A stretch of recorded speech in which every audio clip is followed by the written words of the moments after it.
And now to an NBC News exclusive. Our chief foreign affairs correspondent, Andrea Mitchell, was granted an exclusive interview today with Iranian President Mahmoud Ahmadinejad inside the presidential palace in Tehran.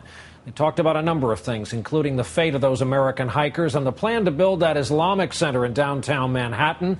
Andrea with us again tonight from Tehran. Andrea, good evening. Good evening, Brian. Iran's president personally intervened to get Sarah Shored released because of her medical problems.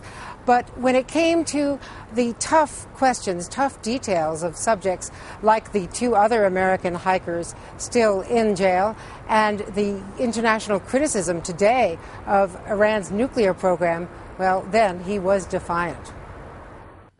Iran's President Mahmoud Ahmadinejad wanted Americans to know that Sarah Shored had been released on compassionate grounds, but said the fate of her fiancé, Shane Bauer, and their friend Josh Vital, still in jail, is up to Iran's judiciary. I think we should let the judge and the court decide about the case, and I think this is the greatest help to all of them.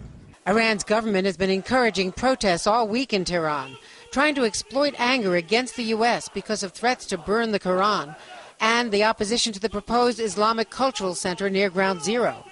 In our interview, President Ahmadinejad sees the anti-Muslim tension as some kind of Zionist conspiracy in America.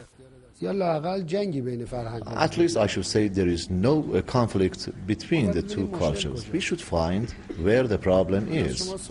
I ask this question: do the people of the United States hate the Muslims? Is that so? That's not true.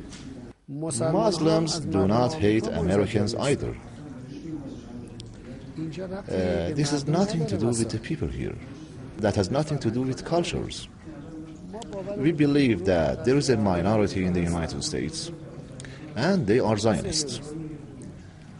They have no religion. They believe in no religion. There are Jewish leaders working with Muslim leaders to build the cultural center in New York City. So there's no evidence of any elite, what you call Zionist group against it.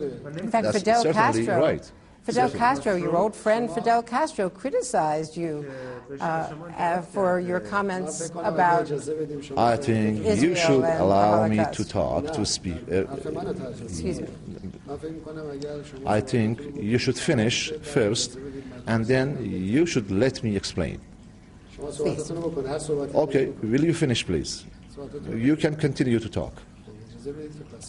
Okay, let me answer. What you see in Islamic countries is what the people are against, that ugly behavior. They are not against the people of the United States. They are not against Americans. They are not against Jews. They are not against Christians or Christianity. They are not against any church. He suggested that so-called Zionists are stopping President Obama from improving relations with Iran.